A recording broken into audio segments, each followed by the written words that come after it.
তোমার মতো প্রিয় বন্ধু যার হৃদয়ে রয়, তোমার মতো প্রিয় বন্ধু যার হৃদয়ে রয়, তার কি আর থাকতে পারে, তার কি আর থাকতে পারে চিন্তা মৃত্যুর ভয়।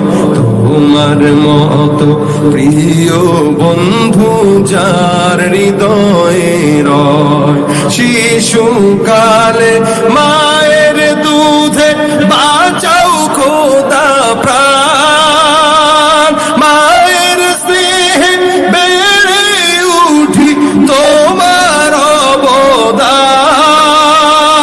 বন্ধু হয়ে ভালোবাসা, বন্ধু হয়ে ভালোবাসা ছড়াও জগৎময়।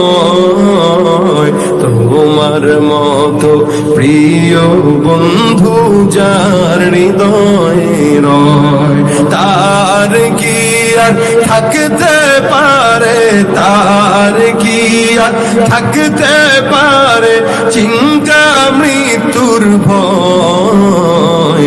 তোমার মতো প্রিয় বন্ধু যার হৃদয়ে রয়, তোমার মতো প্রিয় বন্ধু যার হৃদয়ে রয়। বন্ধুকে আল্লাহ যেন আমাদেরকে তার বন্ধু বানায় না, জোরে বলেন আমিন।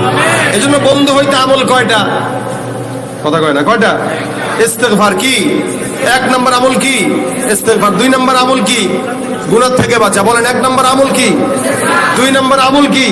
গুনাহ থেকে বাঁচা। 2টা আমল করব তো আল্লাহ ওয়ালা হয়ে যাব, 2টা আমল করব তো ঈমানদার হয়ে যাব, 2টা আমল করব তো মুত্তাকি হয়ে যাব, 2টা আমল করব তো লাহুমুল বুশরা ফিল হায়াতিদ দুনিয়া ফিল আখিরাহ, দুনিয়া আখিরাতে আমাদের জন্য জান্নাতের সুসংবাদ থাকবে।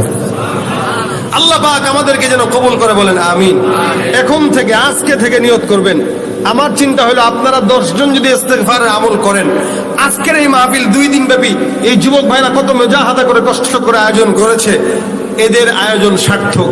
আপনারা বাসায় আমল করবেন, ইনারা ঘরে বসে সওয়াব পাবে। আপনারা আমল করবেন, আমি ঘরে বসে সওয়াব পাবো। আবার আপনি যদি কাউকে উদ্বুদ্ধ করেন, সে আমল করবে, আপনি নিজে সওয়াব পাবেন। নিজে পড়বো, অন্য কেউ আমল করার চেষ্টা, অন্য কেউ তাগিদ দেবো যে ভাই ইস্তেগফার করেন। অনেক সময় অনেক 2-4 জন লোক আড্ডা মারতে বসে যায়, তো গীবত শুরু হয়ে যায়। এই গীবত যখন শুরু হয়, আপনি জোরে বলে দিবেন আস্তাগফিরুল্লাহ আস্তাগফিরুল্লাহ। দেখবেন ওই 2 জন আপনার দিকে তাকাবে, কিরে আমরা গীবত কই, আস্তাগফিরুল্লাহ কয় কে? থাক, তাহলে মনে হয়